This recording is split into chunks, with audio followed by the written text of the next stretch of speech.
सुप्रभात। मैं हूं जगेंद्र राणा। आज की हमारी आध्यात्मिक चर्चा का विषय है क्या मांगे भगवान से। क्या मांगे भगवान से।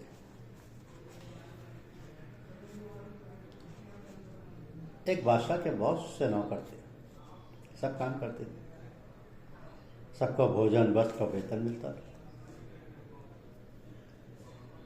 एक दिन बादशाह ने प्रसन्न होकर बोले, भाई जिसे जो कुछ मांगना हो मांग लो। सभी ने कुछ ना कुछ मांगा। किसी ने घोड़ा मांगा तो किसी ने धन, किसी ने सुंदर स्त्री। उनके खास गुलाम से जब मांगने को कहा गया तो उसने बादशाह की पीठ पर हाथ रख दिया। बादशाह हंसे और बोले, क्या हुक्म है। गुलाम बोले, हमें आपसे ही प्रेम है, हमें आप चाहिए और कुछ नहीं चाहिए। इसी तरह हमें भगवान से सुख संपदा नहीं मांगनी चाहिए। हमें भगवान से भगवान को ही मांगना चाहिए। जब भगवान मिल जाएंगे तो हमें मिल जाएगा उनका सर्वस्व, वैभव, सुख संपत्ति और सारे जगत का राज। किंतु जो स्वार्थवशी भगवान की पूजा करते हैं उनका वही स्वार्थ पूरा होता है। ना तो उन्हें भगवान मिलते हैं, ना ही उनकी संपूर्ण संपदा। इतने चलते फिरते, खाते पीते, उठते बैठते, हर समय भगवान की याद करते रहो और कहते रहो, हे भगवान, मैं केवल तुम्हें चाहता हूं और तुम्हारा प्रेम। मुझे केवल तू ही चाहिए और कुछ नहीं। एक बुद्धिमान मकड़ी थी, उसने पूरा कौशल लगाकर अपना जाल बुना, फिर वो उसमें फंस गई। जाल इतना जटिल था कि वो निकल नहीं सकी और फंसकर मर गई। यही दशा है मानव की। जिसने समाज का ढांचा बनाया, संबंधों का अनोखा जाल रचा और फिर उसी में फंसकर मृतप्राय जीवन जी रहा है। धरती ने मानव को अन्न दिया। मानव ने धरती पर अधिकार जमाने की प्रणाली का आविष्कार किया और इस अधिकार के संघर्ष में लड़ रहा है। संतानोत्पत्ति के लिए प्रकृति ने मनुष्य में काम का बीज बोया। मनुष्य उस कामाग्नि में दग्ध हो गया। बच्चों के पालन पोषण के लिए परिवार का आविष्कार हुआ और मनुष्य परिवार की सीमा में बंध गया।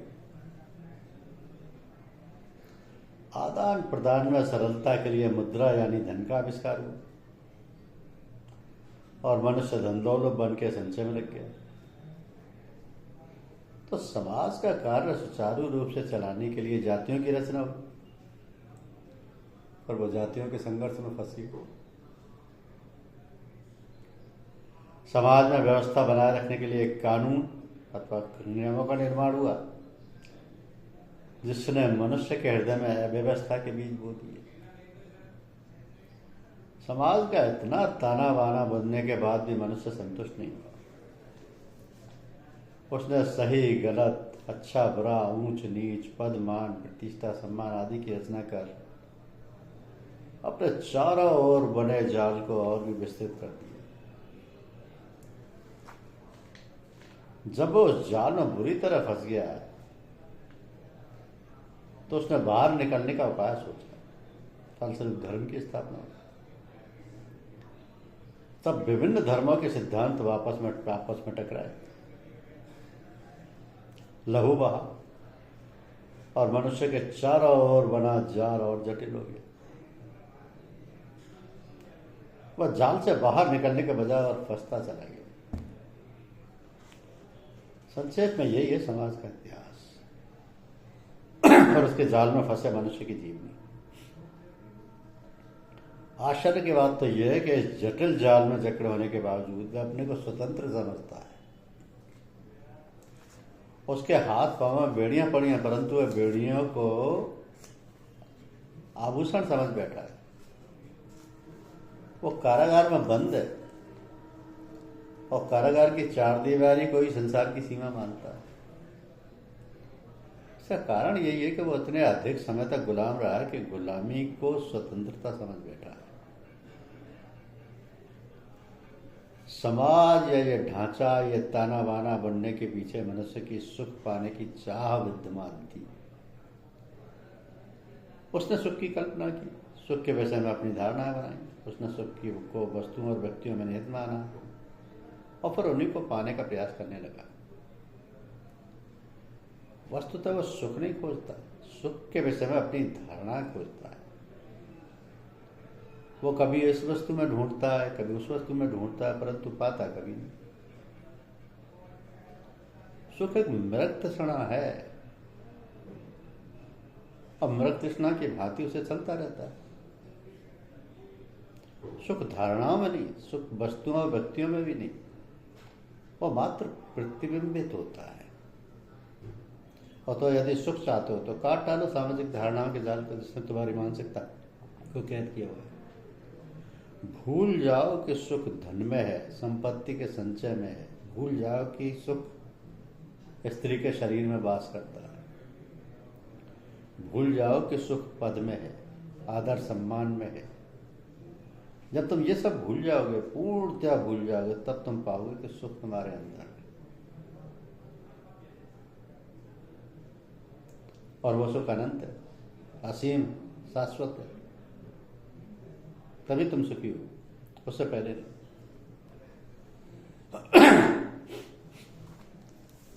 आए थे हरिभजन को ओटन लगे कपास।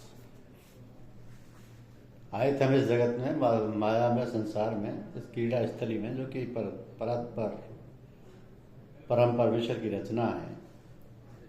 हमारा जो अभिनय व पाठ है उसको सही ढंग से अदा करते हुए उस नाटककार को, जिसकी ये सारी रचना है, प्रसन्न करके वह रिझा कर उसके सानिध्य में रहने का अवसर प्राप्त करें। किंतु हुआ क्या? भूल गए हम रंगमंच पर अपने आप को, अपने अभिनय को। जो पाठ हमें अदा करना था वो हमने अदा तो किया, किंतु गलत ढंग से। हम भूल गए उस रचयिता को, उस परमपिता परमात्मा को और अपने अभिनय को सचमुच मानकर उसी में लिप्त हो गए और पूरी तौर से उसी में फंस गए, बंध गए। क्या करना था, क्या करने लगे। हम इसलिए संसार में आए थे कि हमारे हृदय में जो अतृप्त भावना है, वह वासनाएं थी, उनका भोग करके योग में पदार्पण करते और परमात्मा का सानिध्य प्राप्त करते। ये उस परमपिता परमात्मा की दया कृपा और करुणा थी कि जिसके सहारे हमें इतना सुख माता पिता व स्त्री आदि से मिला। ये सारा संबंध उसी परमपिता ने लगाया है, जिसने संसार की सारी कार्रवाई चलती है जिससे। अतः मनुष्य का कर्तव्य था कि वो भली भांति जानता, समझता और उसी प्रकार व्यवहार व बर्ताव करता है। हमें एक ख्याल रखना था कि ये सब प्रभु की ओर से हो रहा है और उसकी याद करते हुए उसके आश्रय और भरोसे की डोरी दृढ़ता से पकड़े हुए सब काम करते। किंतु हमने उसको बुला दिया और जो व्यवहार व बर्ताव था हमारा, उसी में लिप्त हो गए। बालपन में माँ बाप का प्यार हमें रुवाया, जब विवाह हो गया तो पत्नी के जाल में ऐसे फंसे कि माता पिता को भूल गए। उन्होंने जो अनेक कष्ट उठाए थे हमारा पालन पोषण करने में, पढ़ाने लिखाने में और विवाह आदि करने में, वो सब हम भूल गए। क्यों? इसलिए कि हमने प्रभु को बुला दिया। हम भूल गए कि हमें प्रभु के पास जाना है और प्रभु के पास जाने के लिए हमें यहाँ का यहीं छोड़ देना।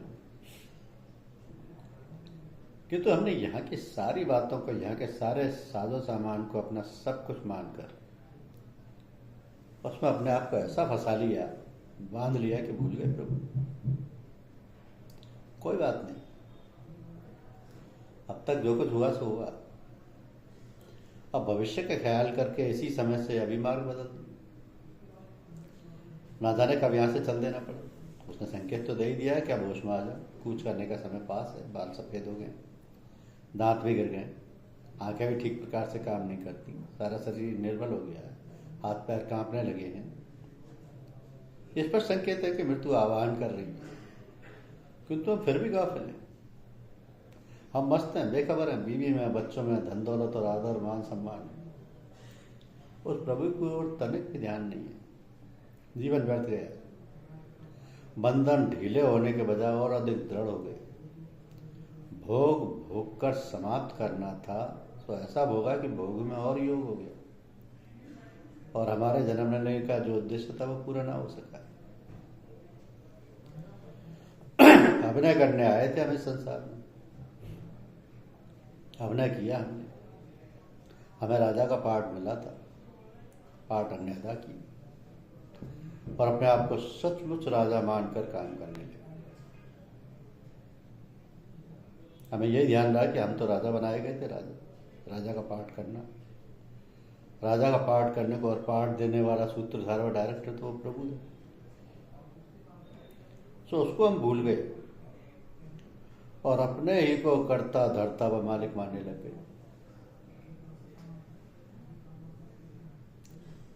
तो फिर हम ही भोगता हो गए, जो जैसा करेगा वैसे ही भरेगा। यदि हम केवल ये मानकर अभिनय करते हैं कि हम तो केवल प्रभु की आज्ञा मानकर सारा काम कर रहे हैं,